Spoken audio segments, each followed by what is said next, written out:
You're listening to the Cricket Podcast.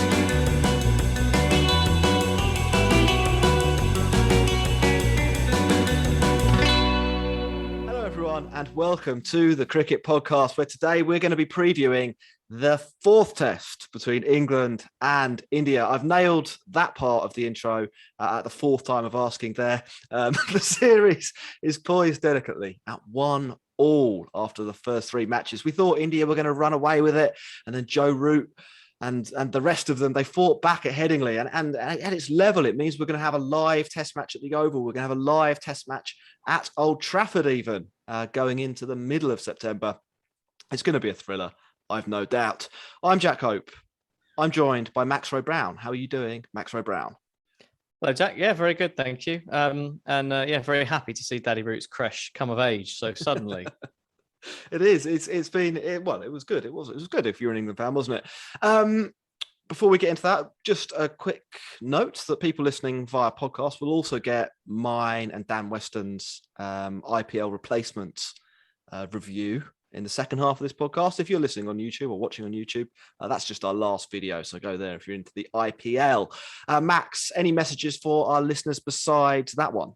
Yes, as always, please do like and subscribe to the video on YouTube. Follow us on social media, on Twitter and Instagram at the Cricket Pod. Tell all your friends, share the word of mouth of the podcast, and if you are interested, head over to our Patreon to get some extra bonuses. I think Jack, you started giving people sneak previews of podcasts now, in case you can't wait that little bit extra to get your hands on our post-match reviews. Absolutely. Yeah, if you head over to patreon.com/the cricket pod, you can sign up, and the minimum level of sign upage gets you priority questions. It means we will answer your question on the show instead of ignoring you.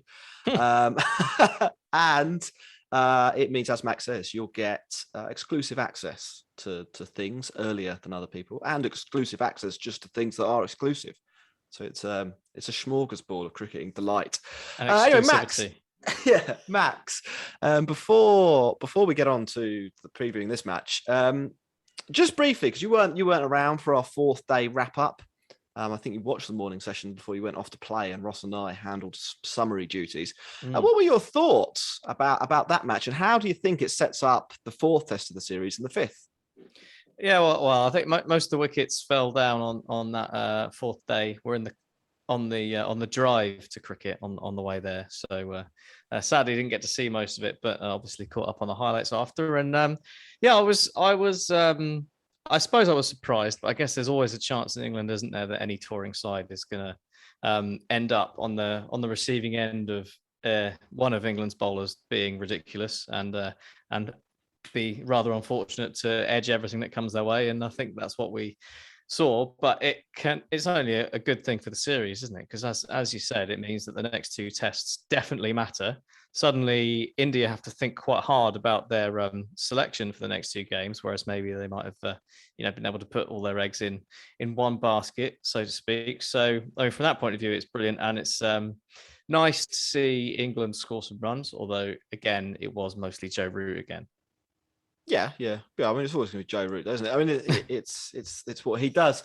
It was a good example of flipping the script, wasn't it? We didn't really talk about that much after the game, but the nature of the performance from both sides has certainly changed the narrative for the rest of the series. There were a lot of people saying after India went 1-0 up that it was going to be 4-0 India, or it could be 4-0 India. I think we might have been among them. I think Ross certainly wasn't particularly confident that England would be able to bounce back. But now, and it is like you say, it's sort of a little bit understandable. You know, England get 430 odd. Everyone was saying they were the worst batting lineup in living memory. Not anymore. Burns is good again. Hamid, he's the great hope. Milan, the saviour. Suddenly, we've got one of the strongest top threes in world cricket. Root, still the daddy. We've had like a collective amnesia when it comes to Johnny Bairstow and Moeen Ali. We've just forgotten that they haven't been very good for quite a long time actually with the bat, but we think they're good again. Bowling wise, Glenn McGrath's back and he's English. That's good. Yeah, we back to 10 as well. Yeah, Anderson has taken revenge. He went from top dog to bottom dog, and he's back up top dog in 3 tests, which is good. And Overton's not actually rubbish. And then India, on the other hand, well, none of them can bat, particularly Kohli. He's the worst Indian batter ever now. Ishant Sharma, his body of work, collective amnesia, that could be filed under collective amnesia as well. We've all just forgotten the last 6 years of Ishant Sharma, and now he's back to 2012 version. He can't actually control his limbs anymore. It's a terrible thing. They're not picking Ashwin, who's their version of Anderson, according to people on the internet. It's all up for grabs. Previewing this test, Max, which team do you want to start with first? What you can decide, Jack. Let's do the Indians. We'll do India, and then we'll get on to England, because the England preview, I mean, again, flipping the narrative, there's actually less to preview from the England point of view. It's India are the team in disarray. They're the worst batters of all time now. The Edges and Sledges podcast, they introduced their show as the Edges and Edges podcast. That's how crushed their confidence is. What can we expect coming up? In a couple of days from an Indian point of view. That's a very good question, Jack. We could expect actually any number of things, and any number of them could happen. Probably none of the things that we actually are about to mention. But I mean, as you said, like, things have sort of got a bit. They've changed around a bit, haven't they, with the last test? And it's very easy. We talk a lot about the recency bias in how teams decide to pick players for franchise tournaments, and that seems to be eking its way into the selection dilemmas for test matches now as well. As suddenly, Ishant Sharma is totally useless, as you say. But let's start with the batting, because obviously there are 2 sides to India's woes in the last game, and the first side, obviously, which we saw fairly quickly, was being bowled out for 78, and the top 6 not quite firing. But in that top 6, I think Pujara's swashbuckling 91 that he amassed in double quick time for him in the second innings probably quells the calls for his head. But the other much maligned Indian batsman in that top 6, Ajinkya Rahane, maybe still be in a little bit of bother. But I think on Rahane, you have to possibly look at what he adds to the team aside from his batting. Obviously, you can't just pick someone because you can't pick someone to bat because they offer some other stuff. But it is worth bearing in mind, like, how much he does in sort of the vice captaincy role. You see him often talking to the bowlers, talking through their plans when things aren't going right. Like, he's an active presence on the field. And as a foil to Virat Kohli, you can clearly see that he's a key part of that management team on the field. And also apparently very good at reviews, because he's always there behind the stumps telling them what to do. And he even saved Kohli's wicket, which should probably buy him a few games, shouldn't it? Where Kohli's bat and pad had everyone fooled, including Kohli himself, that he'd nicked behind before Rahane pretty much just like called him back, didn't he? He was like, that he didn't hit that. So I mean, from that point of view, you have to consider whether he is really worth the chop. And actually, Rishabh Pant's been just as bad in terms of this series. I think I think Rahane might have scored 91 runs and Pant 87 for so far. At least Rahane's got 50, right? Has Pant even managed that? I think he's got sort of a couple of 20s and maybe a 30. So I think we're looking at a situation where maybe they do need to make a change, because that top 6 hasn't been great, and that top 6 is being relied on for all the runs at the moment, given the way the India side is set up. So I mean, I guess your options are get rid of Rahane, and you could bring in maybe Vihari or even Suryakumar Yadav down the order, or the other option is drop Pant and give the gloves to KL Rahul and bring in Agarwal or something to open. So I mean, there's options in the batting side to change things. Do you think that they will do it, or does it feel like it would be a knee-jerk reaction just from being skittled once? Right. So I had a look into this, or I've been having a look into this, and I think that the issues with the Indian batting lineup are actually quite significantly worse than maybe we'd appreciated coming into this series, or certainly coming through the series. Obviously, getting bowled out for 78 is going to get people to focus in on your batting, and what I'm thinking of here, I'm not saying this as a reaction necessarily to being bowled out for 78. Like obviously being bowled out for 78 is what has made me have a look into this. Yeah. But the problems, and if you look at the numbers, the problems were there already. I have up on my screen, Max, and this is no good for people at home, and not necessarily any good for you.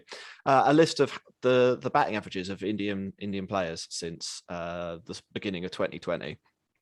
We have one player over 40 on that list. That's Rohit Sharma, who has been good. The next closest is Rishabh Pant, who's on 36. Then after that, we have Pujara, 27, Rahane, 26, Kohli, 24, Shubman Gill's over 30, and then Jadeja is just on 30. So this, much vaunted Indian batting lineup, if you want to actually take a look at it from the point of view of a rolling average, is very similar over the last couple of years. And look, there's been a pandemic and stuff, so we're looking at between 9 and 15 tests from an Indian point of view, and we'll come on to England now, and between 10 and 20 basically for England. England, they have Joe Root, who averages over 60. They have Stokes, who averages 44 in that time. And then they basically, it looks pretty similar. They've got a bunch of guys who average 30-ish, just over 30. If you're Rory Burns and Buttler, basically. Now, we've been giving a hammering. Yeah, I mean, we came into this series, and after that Lord's Test in particular, telling everyone how terrible England's batting lineup was and how awful we are. So I guess we should be fair, shouldn't we, and dish the same treatment out to the Indian lineup. Sure. Now, I think you could possibly say, if you're an Indian fan and you wanted to try and defend them, that they played on some pretty suspect pitches this year. There's certainly three of the pitches they played on in India. Don't know what you mean. Weren't batting surfaces, shall we say? You wouldn't expect to score loads of runs. So if we take a slightly 6 for 10, if we take a slightly more zoomed out picture and look at it from 2019, again we've got Rohit Sharma, whose average is over 50 if we go back to 2019, very healthy. And then after that, we've got a couple of guys coming in just above 40. So we've got Pant and Jadeja from this lineup. Kohli, 38, Pujara 33, Rahane 38. They're decent, but they're not, necessarily extraordinary. And I imagine if we went back and looked at where they've been playing in that time, there's probably an easy series against Sri Lanka at home, or no, they played South Africa at home. So I'm sure there were a couple of fill your boot series back then that have bumped those stats up the other way. I think what I'm saying here, Max, is that India probably need to look at moving one or two of these players on. Now, whether they do it this week or next week, or whether they do it after this series when they head back home. What is it for the New Zealand series a little bit later on this year or early next year? But someone's got to go from this lineup. I think it's probably time up for Rahane or Pujara at the very least.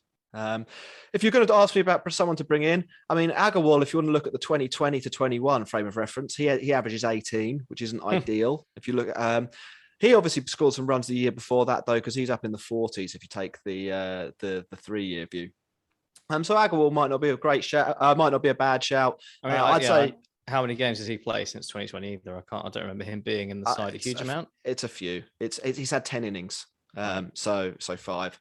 And then I think, not looking necessarily for next week or the week after, but Shreyas Iyer's probably got a figure in the Indian plans. And in fact, I'm sure there are reasons for this related to fitness, but I'm a little bit surprised that Surya Kumar Yadav is like their backup middle order batter for all the one they called up, and they didn't find a way to get Shreyas Iyer over for this series. But yeah, It's not much in the way of a preview, but actually looking at these numbers in a little bit more detail, I'm broadly of the opinion that they should do something. That at least a couple of these players are over the hill, and I don't think there's much hope for them. Now, people will go on about how Pajara has been like crucial in them winning Down Under and winning at Lords, and that is true. But you're batting number 3 for India. You've got 100 in 22 matches. You average 33. In my opinion, that's not good enough. And I think if you argue that it is good enough, then what you're doing is being very, very selective about which innings you're going to consider or not. So I think if I were going to be making the call after this series, it would probably be Cheteshwar Pujara, who I would get rid of. Back to the preview, though. Yeah, for the Oval, whether that happens or not, I don't. It won't. He got 93. He got 93. Well, yeah, obviously, yeah. Pajara's not getting dropped for the Oval. Yeah. I mean, the question is about whether they do something with either Rahane or Pant as possible. The only thing I would say is if Pant is going to be good anywhere in England, it's probably going to be the Oval. So I reckon he deserves a chance on what's likely to be the flattest deck India will play on to come and do Pant things. Although I kind of feel like he's almost become a bit of a parody of himself now as a cricketer. Like you never want to be Pant, a parody of comes yourself. no, but like Pant, the way he played in Australia, he was attacking absolutely, and had the audacity to go for a win when perhaps some people thought it was mad, and it worked out. But I still seem to recall from watching those innings him playing just a little bit more sensibly than what we've seen in England, and it feels like he's just sort of taken it a bit too far in one direction. Like charging down second ball and that kind of thing, and then his dismissals have been like nothing shots, just poking outside off stump. Well, this is his problem basically, and this is a big problem for India as well. We were just talking about their numbers over the last few years, and Pant featured quite high up on the 2-year rolling average and the 3-year rolling average. He's one of their in-form players over that time, but he's come to England. And effectively, he can't play the moving ball. And it's as simple as that. His defensive game has fallen apart in English conditions. So in India, in Australia, to just give you an illustration of this, in Australia, he was averaging more defensive shots per dismissal than Pujara. So in other words, if he played a defensive shot, there was less chance of him being out than the Archduke of defensive shots, like the Prince of Defense. In England, he's averaging 28 balls per dismissal when he's playing defensively. And that isn't that many balls. If you're, it sounds like it might be like a decent number.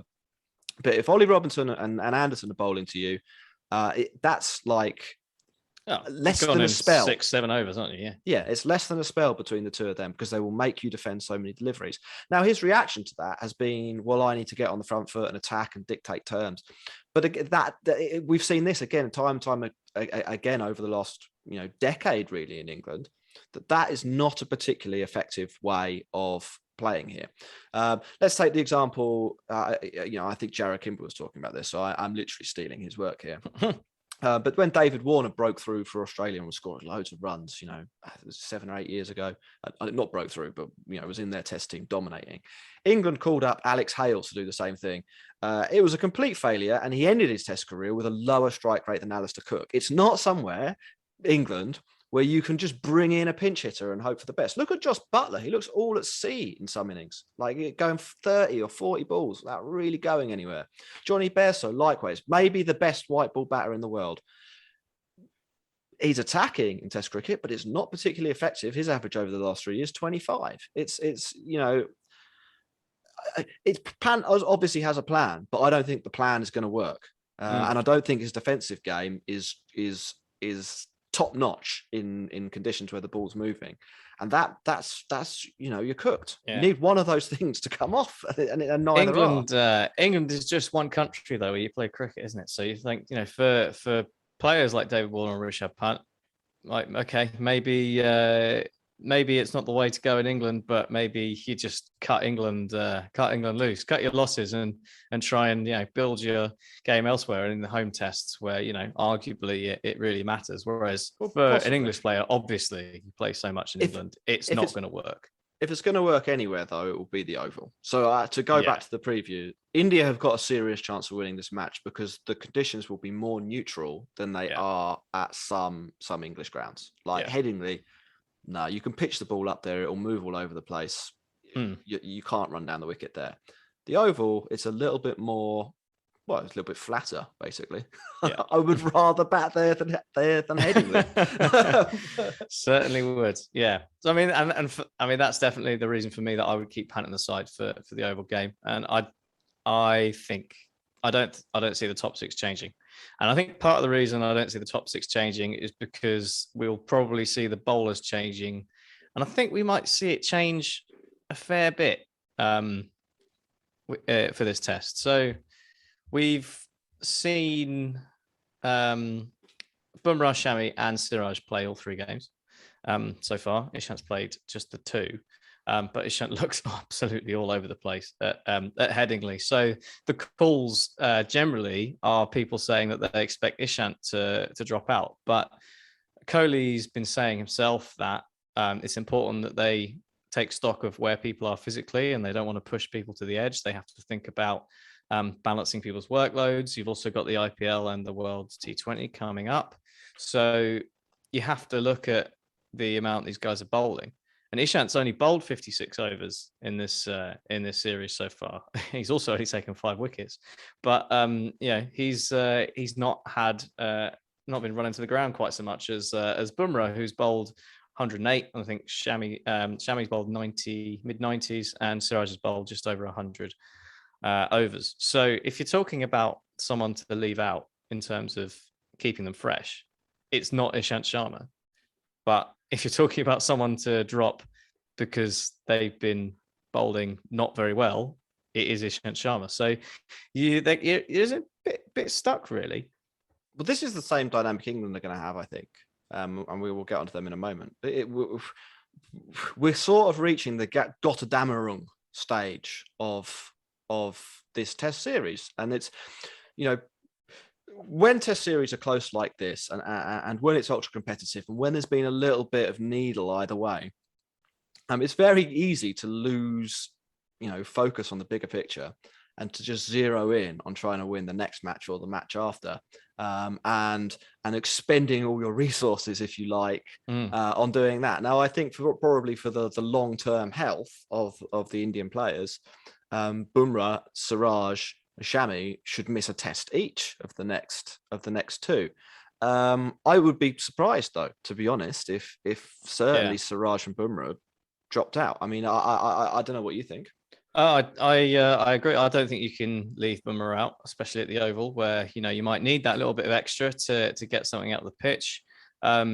Siraj has taken as many wickets this series as James Anderson, who well, to all intents and purposes has bowled extremely well. So he's been great, and Shami's been brilliant. Like, he's been bowled consistently well the entire series, and I actually think Shardul Thakur isn't as good as any of them. Shardul Thakur at the Oval is, I would expect, will not be particularly effective. So then the other one is that's the watchword for him to come in and do loads. And then you've got Umesh Yadav as the other one, who's a swing bowler, really, or Ashwin. Ashwin, yes. But you would say, I think we're probably under the same. We probably both think that India will drop Ishant Sharma here.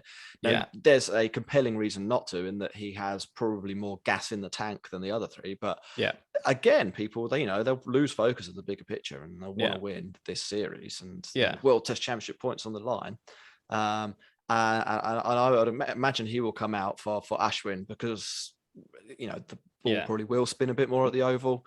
And he can bat. And yes, I mean, that is the general. And then what do they do with the other three? I mean, well, that's it, isn't it? Is Yadav the answer? I don't think so. They're in a bit of a quandary, because the general consensus is that Ashwin's going to come in for Ishant Sharma, but then you're getting to the final test. You're like, what are you going to do? Change all your seamers, or risk injuries? The other thing that Kohli said is that basically he doesn't believe that picking an extra batter is the right way to go either, because it's up to the top 6 to get the runs. Which, I mean, okay, that's a fine to say that, but if your top 6 aren't getting the runs, then maybe the England approach is the way to go and pick 10 people who could bat. But obviously, India don't have that luxury in their lineup, so.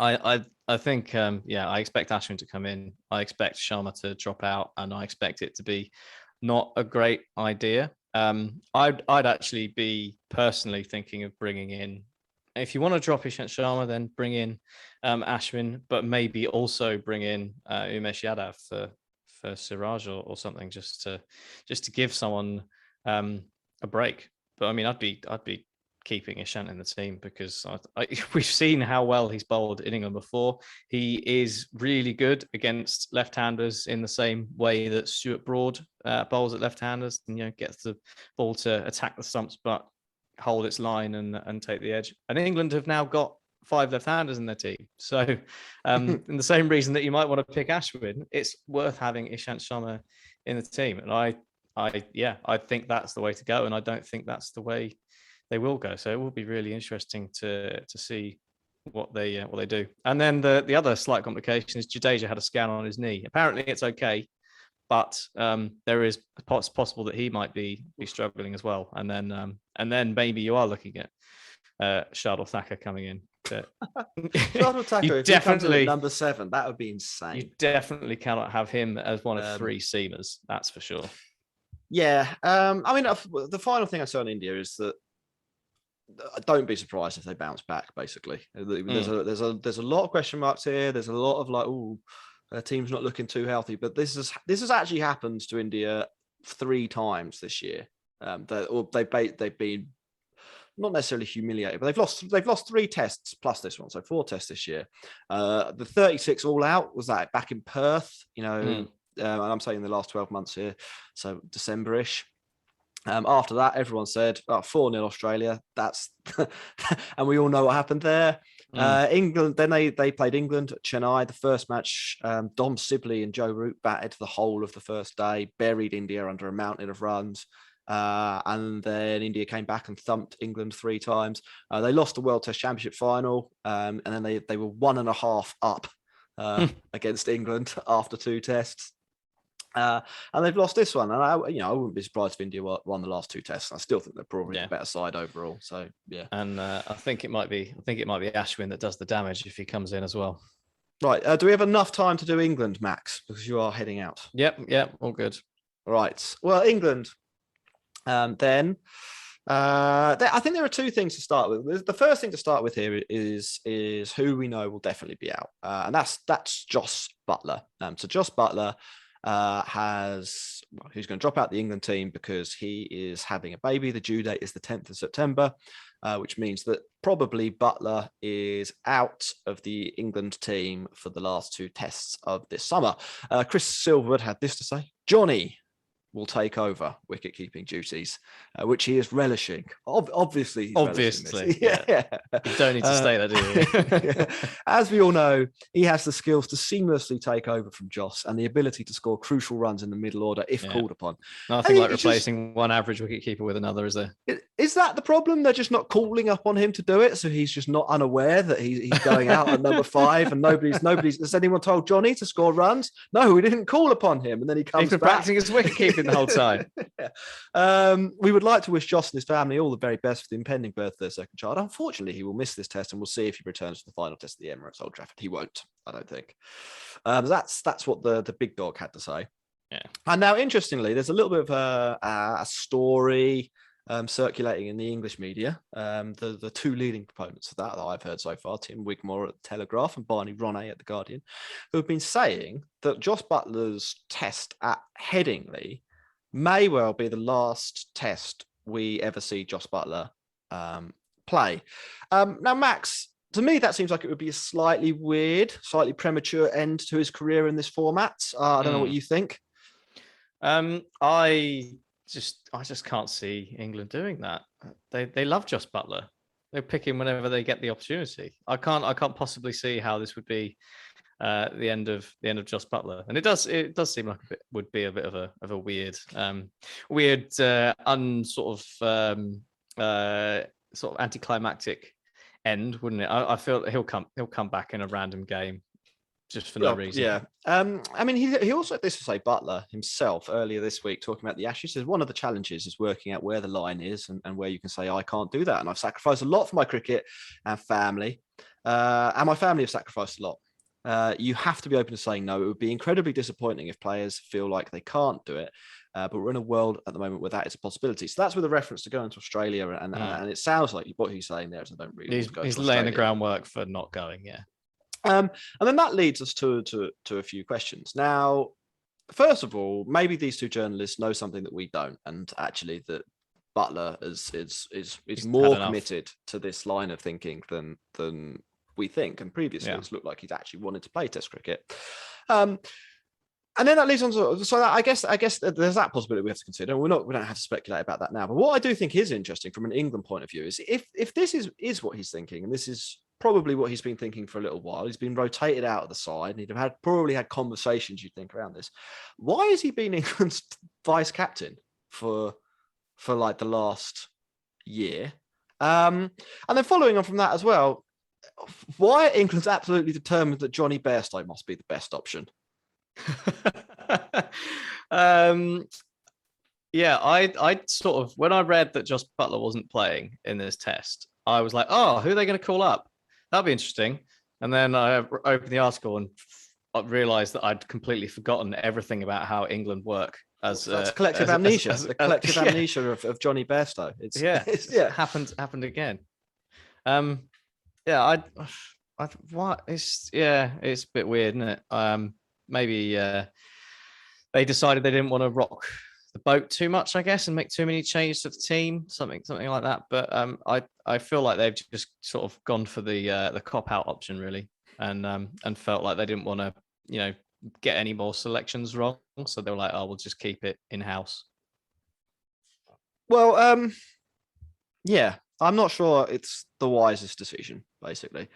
I think we're going to need to, if this is the case, and that we think Jos Buttler's not going to play much more, we need to start preparing to have a new wicketkeeper batsman in the England side, because it's not going to be Johnny Bairstow for the foreseeable future. I would wager. So surely we should be thinking about who we're actually going to bring in. Although obviously James Bracey's debut didn't quite put him forward. Well, the next option. But Sam Billings has been called into the squad. Folks, we understand is probably still too injured.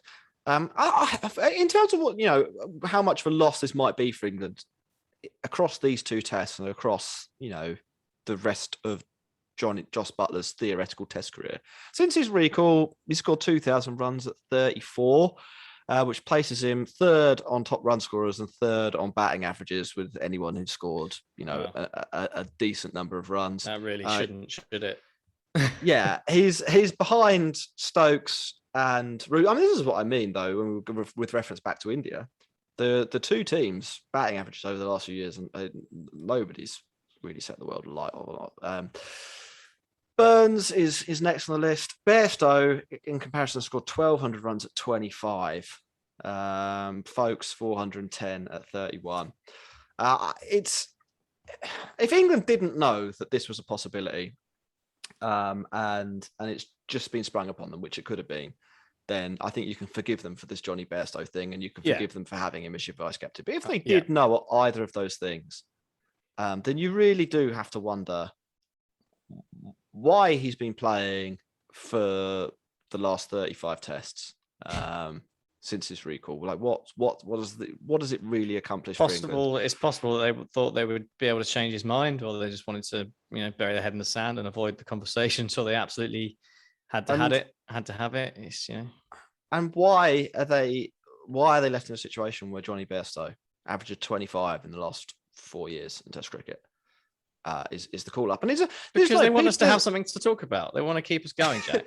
There's a narrative as well around this Bairstow point that he's now somehow good at Test cricket again, and I don't know if that's necessarily true. Because he's been surrounded by people failing. That's why. But it's it's partly that, but he's also surrounded by somebody who is unfailing spectacularly. Or to put it another way, succeeding spectacularly. They bat next to each other in the lineup, and you look at Bairstow's run production, even in this series, it pales in comparison, batting in exactly the same conditions as Root. And I'm not saying he should be producing what Joe Root is, but he has 150 in this series. It's not actually been a particularly successful return to the team for him. He's just not got a low score yet. He's got 30 instead of 5. So yeah, there's Bairstow. We also haven't seen his off stump cartwheeling out the ground.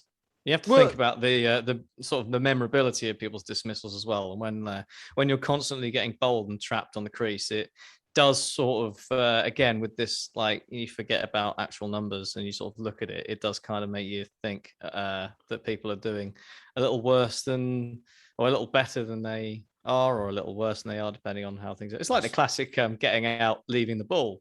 Like the number of times people get given out OBW because they've left the ball, and then you look at the replay and actually like, tax. Yeah, that's it. Yeah. So there's that. I mean, that means England will have to bring someone in. Pope is probably the selection they'll make, don't you think? Yeah, I think so. I think he's probably still higher on the list of people they expect to succeed. Yeah, and also it's at Pope's home ground. I mean, like Pope, if you don't know, averages about 3,000 at the Oval and about 7 anywhere else. It's there or thereabouts. Yeah. So he scored about 260 earlier this season there. Yeah, so he'll probably come back in. That might not be the worst option. He can probably bat 5 or 6. They might drop Johnny down if he's keeping. But that means that I would expect England to line up basically as they did in the last test, but with Pope at 5 and Bairstow at 6, which brings us on to the bowlers. Unless you disagree with any of that. No, not at all. And rather than having to reshuffle the batting because that's all gone wrong, England, having posted a natural total, will probably have to make some decisions around what they do with their bowlers. So we know, or we're pretty certain, that Moeen will bat 7 and be the spin bowling all-rounders. We know that Woakes and Wood are back into the squad, and we know that Saqib Mahmood has gone back to his county, which means that for the 4 seaming positions, and we're going to assume they're just going to play 4 seamers again, we've got Anderson, Robinson, Wood, Woakes, Curran, Overton. Which 4 of those do you pick, Max? Well, I would say you've got to keep Robinson. I think probably you would keep Anderson as well, although you might think about resting him because he is, he's getting on course for being a slightly old man. I think you might want Wood in the side in case it is a bit nothingy at the Oval and you want a bit of extra pace. In terms of talking about neutral conditions, Mark Wood hasn't been brilliant in England, but that's because the way he bowls isn't necessarily suited to your typical English pitch. If the Oval's a bit more like somewhere else, having Mark Wood around is not necessarily a bad idea. I think that possibly Chris Woakes would be a risk because he hasn't played much. Like, what's he played? He played 1 first 11 game on his way back. I think I'd be inclined to pick Woakes in the 5th test and stick with maybe Overton, because he did bowl very well, didn't he? I mean, he wasn't awful. No, Overton was really good. I mean, I sort of went along a similar process. I mean, I have come down with a slightly more out there point of view, though. I think that they should drop Anderson or leave Anderson out for this test and play Woakes. Yeah, that's exactly what I would do. I think England's the next closest bowler to England to Anderson is now back from an English point of view, Woakes. So you will have a threatening swing bowler opening. I think Robinson, what he does seems to be more repeatable and less likely to break down and less likely to deteriorate over the match than Anderson. I think you can probably keep Overton and bin Curran, and then I would bring Mark Wood back in as well. Yeah, as so the variety bowler. Going, same thing, but Woakes for Anderson. I did consider Woakes for Anderson. I wouldn't be wouldn't have any problems if England did that. I just wouldn't want to be the man to tell James Anderson that he's not playing. Well, the man who will have to do that is Silverwood, and he said earlier this week, what I don't want to do is break them. We've got a lot of cricket in front of us. The tests are coming thick and fast now. They're back to back. It is difficult. Well, there are only 2 left, but there were some obvious fitness issues for James Anderson in the second test. Yes, that's true. He did have his something was going on there. Yeah, he had a tight quad at the start as well, didn't he? After the first test, and we thought he might not even make it for Lords. So. Yeah, he has 1 wicket in the second innings of Test matches this summer, and I think that probably is a reasonable indicator that his performance is prone somewhat to deteriorating if he has to perform regularly in a short period of time. Now it is quite a tight turnaround from that test. I mean, bowling India out for nothing on the 4th day meant that there's maybe a few more overs in the legs than there otherwise would have been. But I think it gives them a good opportunity to basically have him fresh for his home ground to finish the season off in mid-September. Yeah. Which you've won me around, Jack. You've convinced me. You've convinced me of your ways. Yeah, Woakes for Anderson. But either way, I don't think it massively matters. Is the other thing I'd say. That's just what I would do. I would expect, to be honest, that England will following the same goddamn wrong train of thought, like we have to win and we have to win now. India are the top enemy. I think that will consume them, and they will probably pick Robinson, Anderson, Wood, and Woakes or something like that. And Overton will be the unlucky one to drop out after bowling well last week. But we shall see. Predictions, Max. We've done a little bit longer than expected, as usual. Who is going to win this Test match? I think it's going to be a draw. A draw? Is there going to be some bad weather? No, it's going to be an absolute road and run fest. I think we'll see like 550 plays, 490. And there is, I would say, absolutely no chance of that happening. Based on like, all of the evidence we've got available. Expect the unexpected. That's what I say. I think that India, much like the rest of the test, India are probably slight favourites. They're probably a marginally better batting lineup, though. I didn't quite appreciate how close that was in reality. Earlier in the season when we were saying earlier in the series when we were saying a much better batting lineup. I think that's probably not true, but I think they are better.